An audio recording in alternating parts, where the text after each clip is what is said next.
It's time to rock. Sorry about the delay, guys, in starting the show, but I had to look for the background for the show, the Beatles background for the topic for the show, just in case people like to look and actually work out what the hell these guys are talking about, Brad. Yeah, well, and it took exactly 6 minutes to find it, Andrew. Exactly 6 Oh, minutes. come on. 6. Unbelievable. Right. Yeah. It's only minutes. 6 minutes to find it. Here we I go. thought you were trying to find the start button, but there we go. No. So we got Mr. Harrison, Mr. Starr, Mr. McCartney, and Mr. Lennon behind us. Yes. Great to have them behind us, fellas. The Fab Four. Fab Four. Well, you know what? They've been behind us. Well, for me, all my life. You know, we've done a lot of shows, haven't we, Simon and Brad, talking about the Beatles, and we've got a lot more shows coming up talking about the Beatles. But you know, they've been in my life since I can remember listening to them on the radio, Brad, and I know the same for you. Now the rock professor probably roadied for them. Actually, I had a little rumor, Andrew. I heard the rock professor was a little bit more than a roadie for him. What does that mean?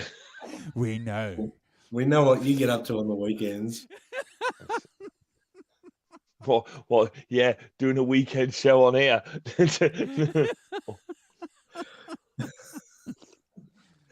I don't know. I have no idea what you're talking about, honestly. Don't worry. We know. We know. And if you want to know, message Brad on Instagram and he'll tell you what we know. Yes. Tell you what we know. We know what you were supplying them, Mr. Snowman. I can't believe I said that.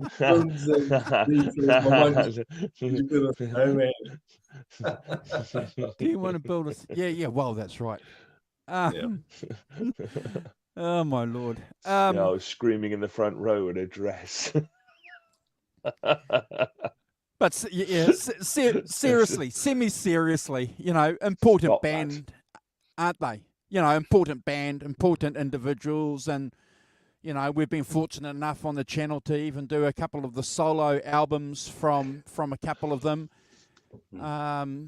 And now we've got an opportunity, Simon, to talk about, quote-unquote, a new release. But, Brad, you were mentioning something in the green room before we went live that I think we should acknowledge.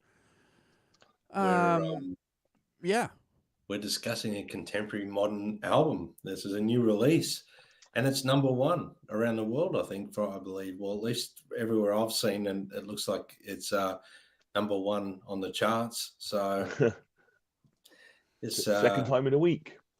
It's quite amazing, really. Quite amazing. Next, we'll be ranking Dua Lipa's rap record. Oh! I don't even know who that is. The truth of it is, I don't know who that is. But I've heard the name. Good. I've heard the name. I'm glad I thought I'd pluck it out just as how modern I am. You mod. But yeah, I know. Yes, I wish, yeah. If people don't know what we're talking about, I'm surely you do by now that there's a new Beatles release called Now and Then, and I put together a few little bullet points about the release, Andrew and Simon, if you want me to talk about it. Yeah, hit it. I just thought, bullet points. Since we're discussing this important release by the Beatles, which is supposedly their final recording, like bookending. So basically, Now and Then. It's a Beatles song. It was released on the 2nd of November this year. Unless you're living under a rock, you know that already. It's part of a double A single. It's along with a new stereo remix of Love Me Do, which is the bookends basically of the band's history. So Love Me Do was their first single, and this is their last. Both songs are included in the expanded reissues of the compilations 62 to 66 and 67 to 70 releases, which will be out on the 10th of November. It's been described as a psychedelic soft rock song written by John Lennon in 77. Initially, it was a piano solo home demo recording. And after Lennon's death in 1980, it was considered for the Beatles' third reunion single, which was part of the Beatles anthology in the 90s. Surviving Beatles members, Paul McCartney, Ringo Starr, completed the song. Overdubbing parts and guitar tracks were done by George Harrison back in the 90s, who passed away in 2001. McCartney's contribution, he added additional lyrics. Lennon's voice was extracted from a demo using AI-backed technology, which was technology used by Peter Jackson, who did the Get Back sessions. I'm sure we're all familiar with the Get Back sessions and the amazing work he did there.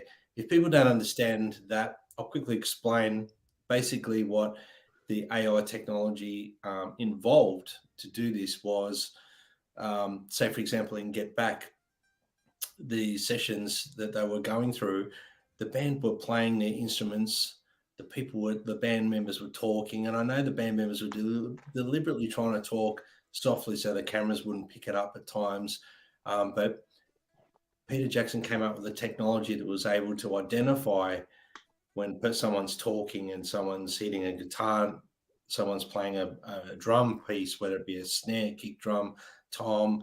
So they were able to make isolated tracks of each individual noise that you can hear. Hopefully this is the easiest way for me to explain it. Hopefully you guys understand it if you don't. But what they've done with Lennon's demo is exactly the same thing. There was piano and vocals on the demo on a audio cassette that he recorded, just pressed record, and he recorded his song idea down. So what they had trouble with in the 90s, guys, was extracting that vocal and isolating it from the piano track that was very loud.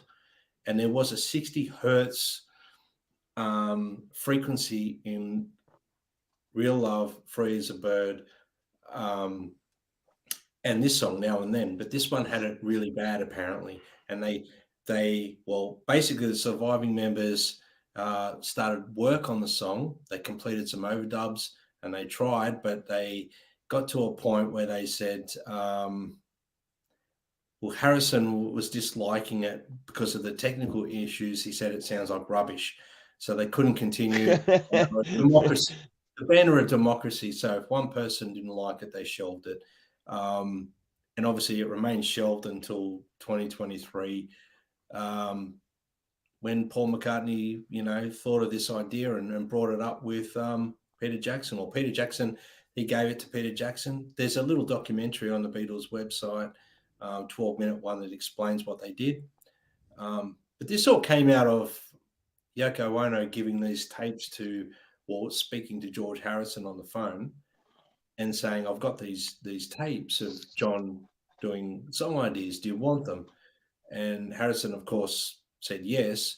So she gave them to Paul McCartney at Rock and Roll Hall of Fame when Paul McCartney inducted John Lennon. So that's just the backstory of these demos, where they came from. And it's taken till 2023 for them to really be able to complete this one song. And in hindsight, it probably would have been a great thing to do the same thing and remix Real Love and Free as a Bird as well, I think, because with this technology, they could have probably isolated that vocal a little bit better from the piano track as well. But it was shelved for many years, obviously, until this year. And the final version was co-produced with Giles Martin, which is George Martin's son. who is involved in the AI audio restoration technology. He's the Neutral Network MAL and contributions from the surviving Beatles members. Obviously, like I said, there's a documentary. It says Now and Then, the last Beatles song. After this, I suggest you go and watch that just so you get a bit of an understanding of the project and how they mapped out the various Beatles stuff in the song. And that's about it, gentlemen, unless you guys have got anything to add. I just thought it was important to maybe mention that. I hope I haven't sort of taken over the show and because we didn't discuss this, gentlemen. So I thought I'll just take it upon myself because I think it's a very important piece of history that we need to talk about. Yeah, no, it was interesting. It's a synopsis of the background. I think that what's interesting to me is I think my feeling about it is that it's a John Lennon song that Paul McCartney clearly has taken it under his wing and decided to finish and do something with now that he can, and now they've got the Peter Jackson technology to enable the voice and the piano to be separated. That they're able to do that, and then they're able to then be able to mix it, because you can mix the piano up and down, you can mix the vocals, you can put change it around a bit and things. So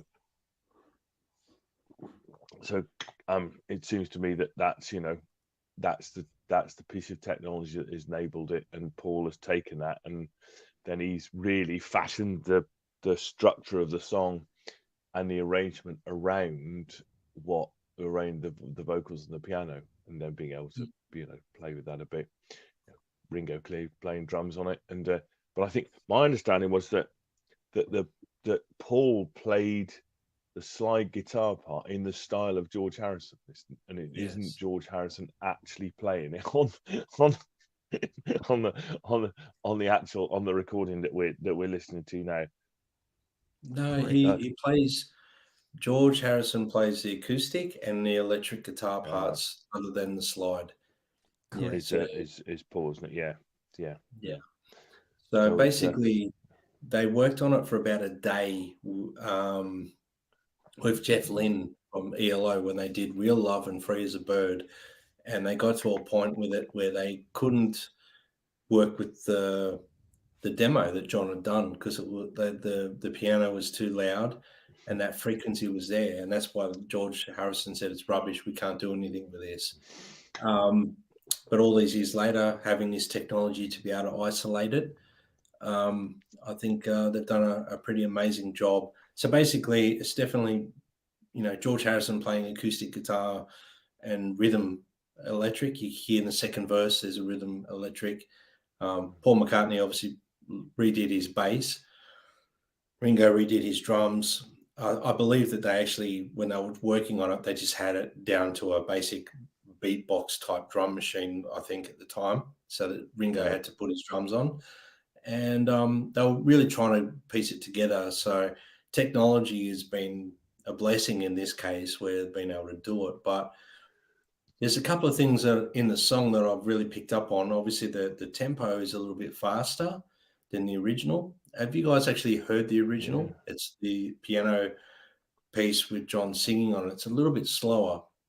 And there's one whole section of music that's removed from the song.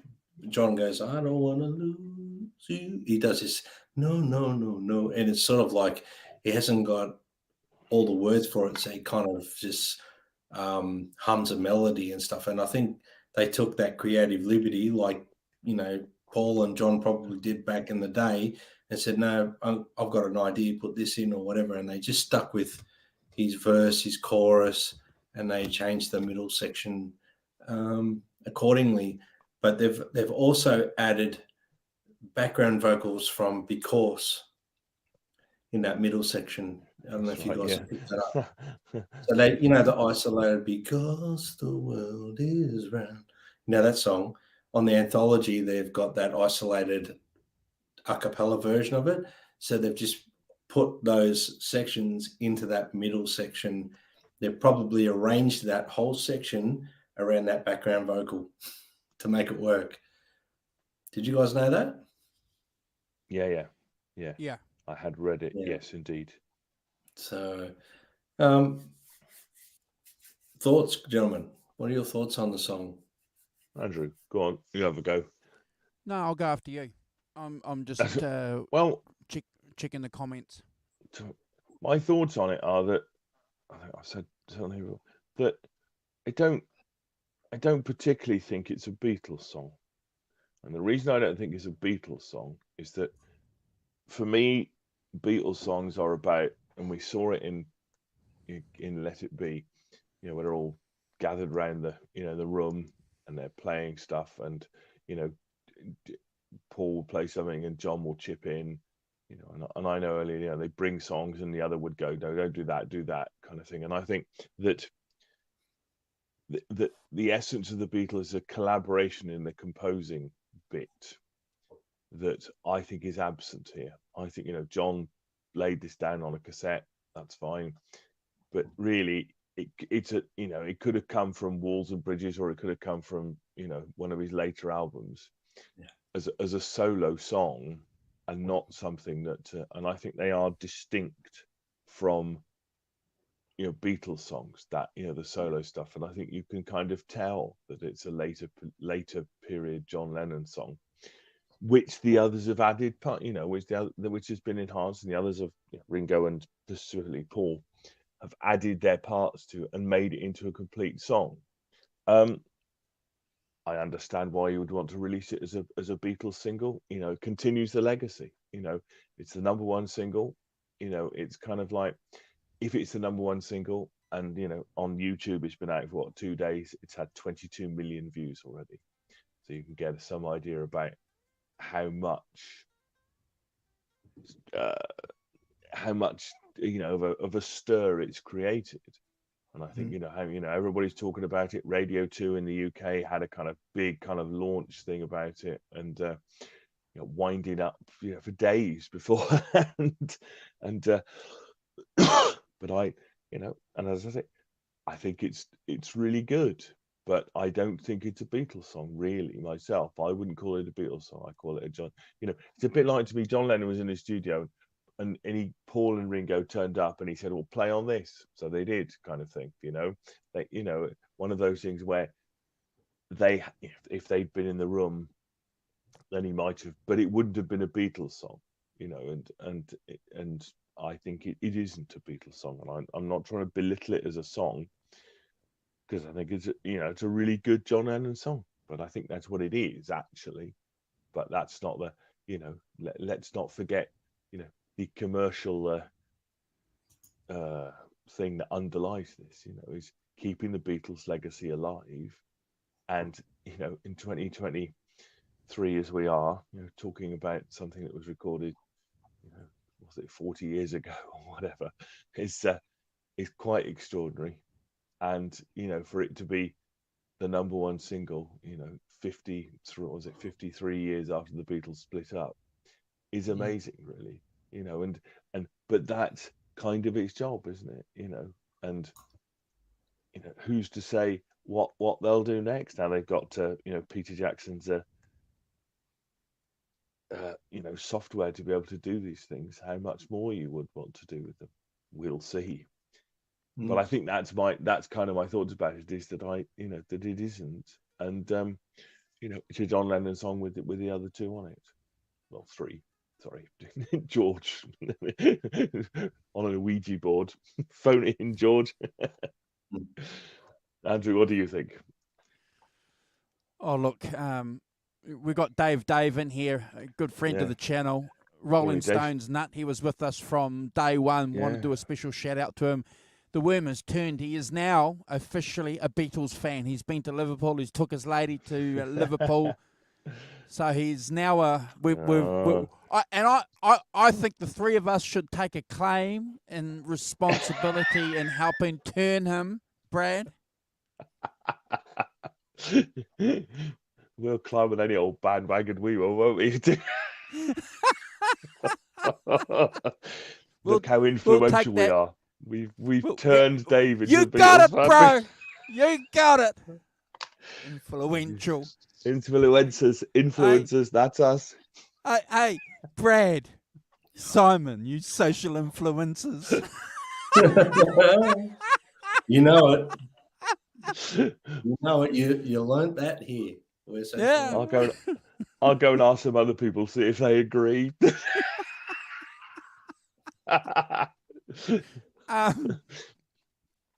Look! I'm going to tell you what I think. So obviously, I've watched a lot of YouTube shows talking about this song, this topic, and there's a hell of a lot of them out there on other channels that I frankly don't bother watching. But the ones that matter, Brad and Simon, I watched because I was keen to hear what they have to say, and the opinions of it are varied, and you would expect that to be the case. I'm going to say one thing, well, a couple of things with you guys to add to the conversation. Paul McCartney really wanted to do this, Simon and Brad. Paul McCartney wanted to do this. And I think, from that perspective, Paul knew that they, as Brad had said in his introduction, they'd been working on this song back in 95, 94, before they released Anthology, or around the Anthology era. They wanted to do something with it, but clearly couldn't. And there's they made a couple of comments about that, but Paul kept that in his mind, didn't he? Paul kept that in his mind. And one of the great things I think about Paul McCartney, Simon, for this guy, is that he obviously kept up with technology. And he must do, surely, Brad, doesn't he? Because he's producing. He's in the studios basically every day, so he knows what's going on. Clever, smart guy. So he knew that there was an issue with the vocals. They couldn't extract the vocals. And he talks about that Brad mentioned. Go and watch that video. You've got to go and watch the video because it's fantastic. But Paul McCartney wanted to do something with this song. And as the Rock Professor said, he wanted to bookend this. And as Brad said too last week and the week before when he went and saw Paul McCartney, this guy's 80 years old. These guys aren't going to be around for much longer. The Rock Professor's got this gig to go to that I'm not going to steal his thunder. He's going to tell us what the gig is. But the artist that he's going to go and see is getting on too. So the point that I'm saying, from Paul McCartney's perspective, he wanted to do this. And that's good enough for me. Whether or not you want to classify it technically as a Beatles song, or as the Rock Professor said, a John Lennon song with the other Beatles working on it. Well, if you want to argue about that, well, that's fine. And I don't mean argue as in like bash someone over the head. If you want to have a discussion about that, I think it's going to be known as a Beatles song. Personally, I think it's going to be classified as a Beatles song, and I think Brad, it's going to do, as you said earlier too, when we were in the green room. This is #1 all around the world. It's going to bring people into the Beatles. It's going to bring young 14-year-olds, 13-year-olds into the Beatles, and they're going to be just excited, Brad, as you were when you heard them. Yeah. So from that perspective, I love it. Yeah. Yes, keeping the legacy alive. I'm just going to clarify that that there's been some talk about it. AI software was only used to extract and clean up Lennon's vocals on the demo track. Correct. It wasn't used to do anything else. No, everything else is real musicians, but it's just a separation thing. I encourage everyone to go listen to the demo on YouTube later on, and then if you haven't already, you'll hear basically the piano is louder than the vocal, and that was one of the problems, and the other one was a certain frequency. But to extract it, like I said at the start, was something that they couldn't do back in 95, but with this technology, they could, which is a marvelous thing. They can identify a certain voice or a certain noise and make a track out of that, which is remarkable. But But sorry to cut you off there, Simon. I just think it's No, that's all right. quite remarkable, and backing up what you were saying, that Mm. they didn't alter Lennon's voice, and you can hear the imperfections in Lennon's voice in certain parts where he's singing, and Paul comes in singing Yeah. with him in those sections, Yeah. which is something I've I think noticed. that's good that they've resisted the temptation to use Yeah. Melodyne or whatever to tune the vocals or whatever. And if it's Can I just a bit jump clicky. in? Can I Yeah. just jump in?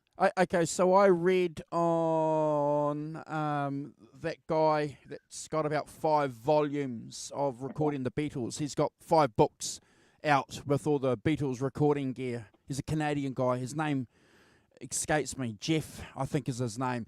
Anyway, he said something really interesting. He said that John Lennon wouldn't have wanted his voice to have been perfected given the No. period when John was recording this. Maybe early on, Brad, he would have, he would have, because we all know that he famously loved his voice double tracked, if early on he would have loved to have taken advantage of the technology to change his voice, but later, no. No, that's right.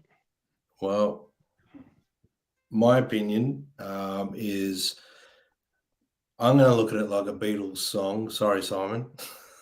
No, that's no debate. It's debatable. I understand that, and I understand your point of view, and I really do think you have a very valid point there. It is a John Lennon song, but if you look back in history with the Beatles, there were particular albums that would be John would write a song, and it would be a complete John song. Then there'd be complete Paul McCartney songs without any input from each other. Then there'd be songs where they'd write together. Then there'd be songs where, like the White Album, that Well, look at is the White pretty Album. much. Yeah, the White Album. Yeah, you're right, Brad. Half the songs don't include 4 Beatles. Yeah.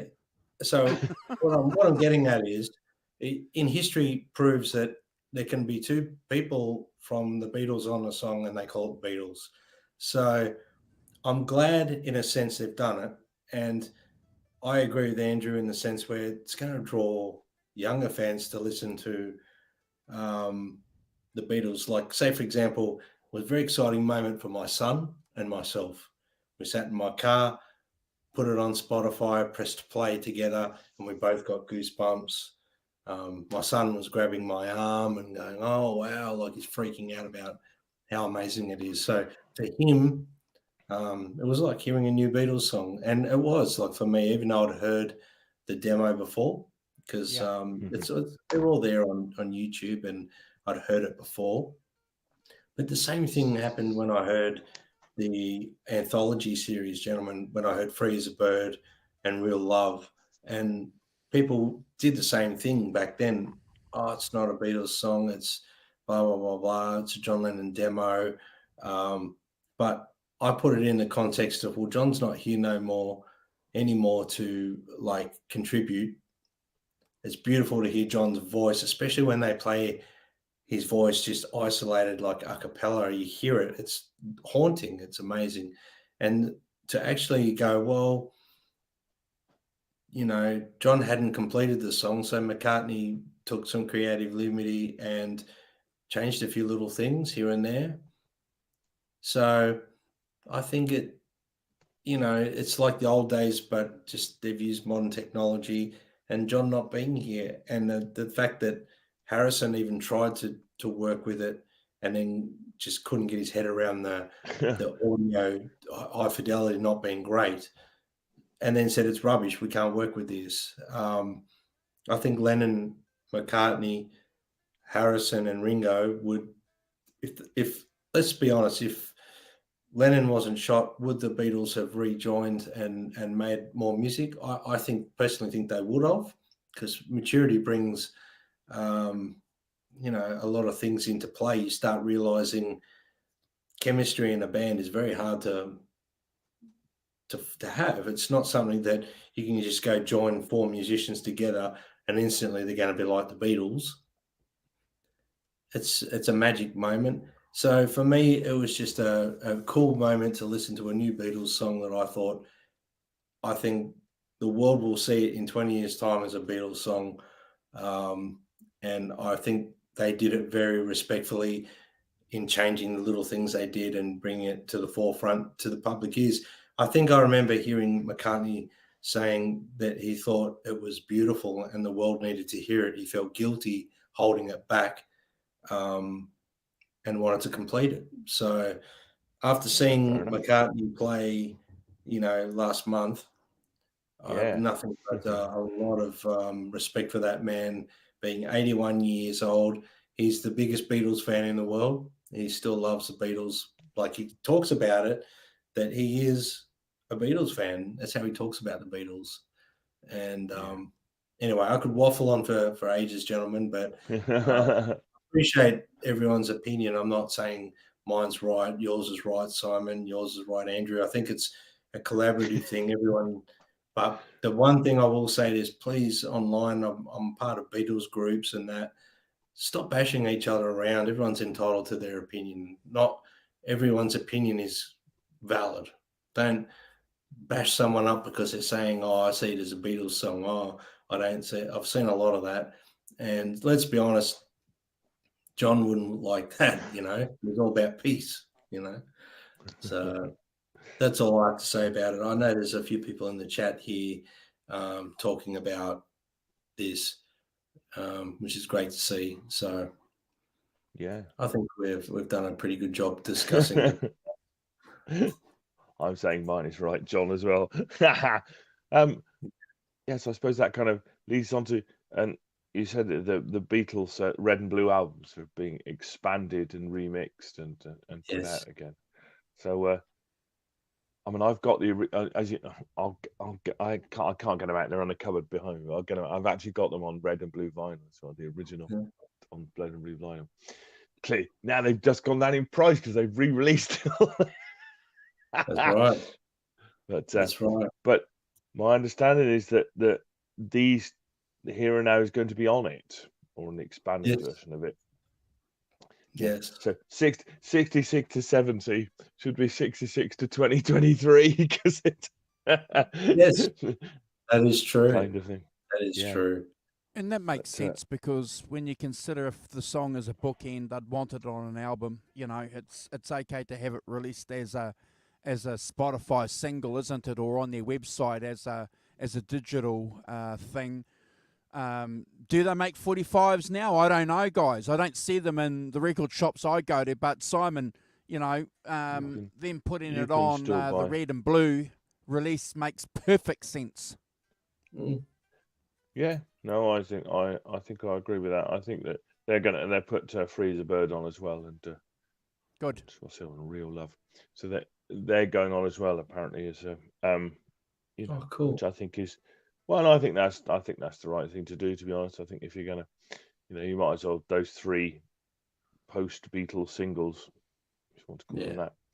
I think it's sensible to put those on. Yeah. Because I know that was the intention with the anthology series. Each anthology album would come out with the first track being one of the new songs.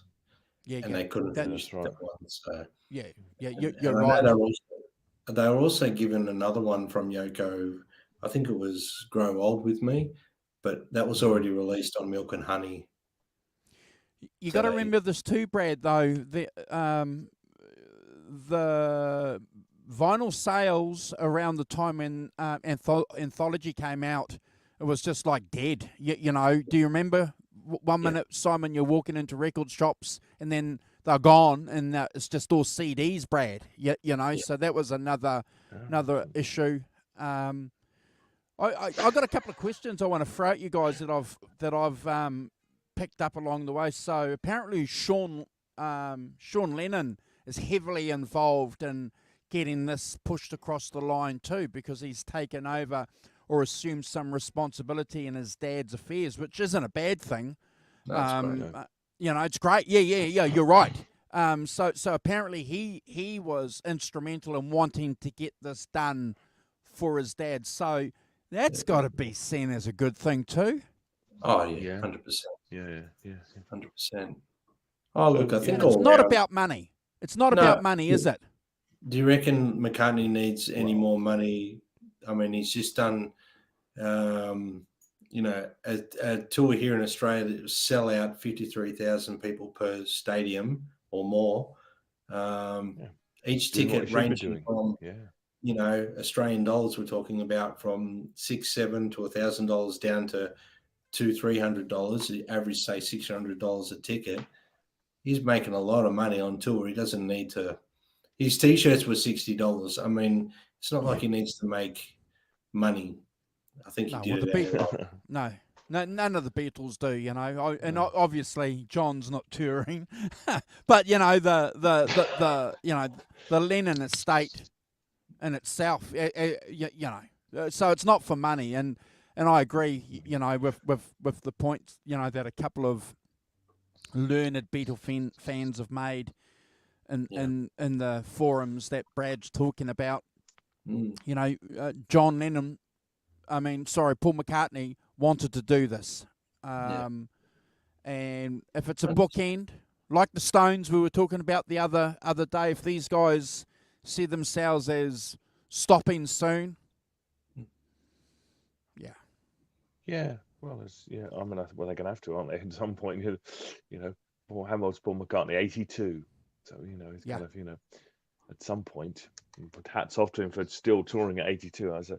You know, I think it's amazing, and I think it's fantastic to go and see him. But well, I might disagree with you. I think that it actually, some of it's not about money from Paul McCartney's position, but I think it is about money from a record buying situation. And I think it's also a bit about money because Apple is a company that has to be run and it has to be funded. And it has to be, you know, and so one of the ways of doing that is to sell records because that's what it does. This is not a criticism. No, that's right. It's not a criticism at all of it. But I think that you know that actually some of it is, you know, is about, you know, because the money, you know, keeps the company going. You know, that's how those things work. You know, you have revenue, and that revenue keeps the company going. And hey, Julianne, that's how those things work. And it's you know, it's fantastic that you know, I've no objection to that. It's you know, it's how these things work. You know, and you know, they need to be self-funding. I don't think Paul would be that keen on funding Apple Corp as a, you know, as a company, you know, out of his own personal pocket. Deep though it is, it's you know, that would be hard work. But you know, so I think it's got to fund itself. You know, and this is one of the ways it funds itself, is that, you know, that, you know, cut of it goes to Apple. You know, the company things keeps it running. Yeah. So they can keep the legacy of the Beatles going, and that's that's important. That's a good thing. Yeah. Do you suspect anything else is going to come out? Well, I mean, sure. I don't know. They're going to. Yeah. Well, I think so. Did you see? There's a brilliant piece on social media by an English critic called David Quantick, who wrote in 2093 there'll be a new Beatles album constituted from a cough that John Lennon did in 1974. Which is funny. See, I mean, this is they've said, I know it's funny. I know it's naughty, but I can understand why it's funny. But it is funny. But I think that they've said, you know, that there are other opportunities to, you know, to using the technology to, you know, to take things, split them up, so you're able to do things with them. I suspect there might be other things that would come out in some way. Also think the rest of Get Back. Get Back, yeah, that's quite entirely possible. Yeah, that sort of thing they could do.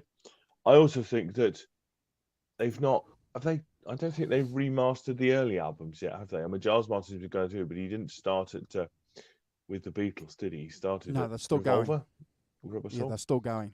Yeah. Yeah. So I think there's going to be some of that, and I think that interestingly, I don't know if you heard this story, but Giles Martin was asked by Martin Scorsese to do a soundtrack for a film he was doing. I think it might have been a George Harrison film. Anyway, and so Giles Martin did it, and Martin Scorsese didn't like it. He's like, no, I don't like it. It's too modern. So he went back and he put the originals on, and then they had a screening, and of course it didn't sound very good. And he's like, it doesn't sound very good. So he rung up Giles Martin and said, can you come and fix this? So Giles Martin apparently went down, right, and they got the film up, they started playing it, and he just pressed one button. And Scorsese went, that's it, that's much better, that's it. What did you do? And he said, I played you the ones I sent you that you didn't like. You apparently. And all he does is swap the soundtrack from the one that Martin Scorsese would go to the one that he did, just swapped it over, pressing a button, and there it was. That's a nasty record producer's trick, isn't it? That's very good. But what he said was, my job is to make the Beatles sound like you remember them sounding. Not like they actually sounded, but the way you remember them sounding. As which is a very interesting and different way of looking at your memory of when you first heard, I Want to Hold Your Hand or whatever, Love Me Do. Yeah, is different to what it actually sounded like, And I'm interested to see what he can do with those early albums, Help, Hard Day's Night, and the earlier ones, because there's some fantastic songs on those, but they're pretty much straightforward. Go in the studio, record them directly, straight. And Simon, I think you raise a good point there, because I remember once we were together and we mentioned this Paul McCartney's bass early on. So a lot of people made fun out of Paul McCartney's bass. They said the Hofner bass, Brad, was a piece of shit. It was a shit bass, and the amp he was playing through was a piece of crap because it sounded crappy and horrible on those early records. Well, it didn't, apparently, live. Apparently, live, he sounded really, really good. The bass was really, really lush, but they couldn't put that bass frequency on the records back then, Simon and Brad, because they would jump. So the Beatles, those early Beatles albums don't sound, apparently, isn't what the Beatles sounded like live. Yeah. And the question then is, so you take that and then you go, oh, look, I can use Peter Jackson's AI to separate all the instruments, because they're done on 4 tracks if you're lucky. You can use it to separate all the stuff out, and then what do you do? Then you can start enhancing Paul McCartney's bass sound, because you can use all manner of modern technology to make it sound the way that it would have sounded like that. And so the interesting question is, how far do you go with that? At what point is that? The only thing that sounded like the Beatles live were the guitars, was John Lennon and George Harrison. George's guitars. Interesting. Yeah. Yeah. So if you got Ringo to sit in the producer's box, Brad, and say, can you remember what you sounded like in 62 and 63, and Paul McCartney doing the same thing, oh man, I'd love to hear that remix. Oh yeah. It's 100%. I think amazing, we will see new stuff surface, but it won't be like a new song as such. I think it'll be remasters, stuff like even live performances that were flooded with cheering and noise from crowd and swamped by crowd noises. They might be able to now IA extract each instrument, extract each vocal, and mix it properly so you can hear it like a proper live recording, maybe. Stuff like that. Yeah. I know I read somewhere that Peter Jackson hinted at the fact he's got this stuff out of the Let It Be sessions and Get Back that didn't get put in the documentary, of songs that they were mucking around with there that could potentially end up being the same sort of thing with as Now and Then. But look, I highly doubt it. I think it was more Paul McCartney just really wanted to do this one for closure. I think he probably wouldn't have been happy going to his grave with that song not finished. 100%. You've hit the nail on the head. And Rock Professor, can you read that comment by Johnny Heartbreaker I know. before you I say, was just going to say, please? it's a brilliant comment. It sums up. The Beatles lasted less than 8 years, and no member of the band was older than 30 when they broke up. We're still talking about their music. Mission accomplished. Johnny, that's 100%. beautifully put. That's 100%. Yeah. You know, in a I nutshell. think Brilliant. that's where the show should end. I think, gentlemen, that's perfect. All right. All right. All right. We're out of here. Thank you, Brad. Obviously, bro, for your introduction. Outstanding. Putting it into context. Rock Professor, as usual, for the professorial in-depth knowledge. And thank you for your opinion too, Andrew. It's all valid. Everyone's opinion's valid. So, you know. And our friends in the chat too. Rock Professor, you want to do a quick shout out to everybody and then we'll bugger off. Yeah. John ZD 351. Great stuff. Thanks, John. Arvin, Wednesday store. Dave, nice to see you, mate. Hope you're well. Holly, of course, Holly, good morning to you. Johnny Heartbreaker as well. Fantastic. Thanks, Johnny, for your comments. Really good. Holly, and we've had Gret Zeppelin, and we've had Tim Thomas, and we had Arvin dropped in as well. Thanks, Arvin, for dropping in. Did I miss anybody? I don't think I missed anybody. With a bit of luck. Those are the people who made comments, I think. Holly, John, just the top. Yeah. Hopefully I got everyone. Great to see you all, and we'll see you on Sunday for Led Zeppelin's Presence.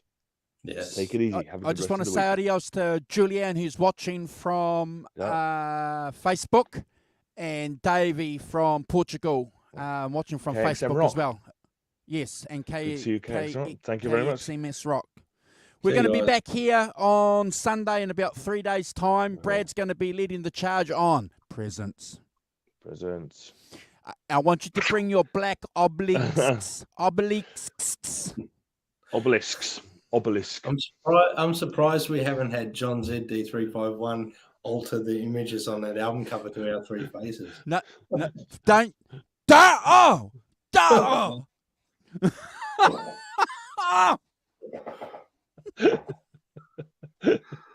I didn't say that, John. I was joking. All right.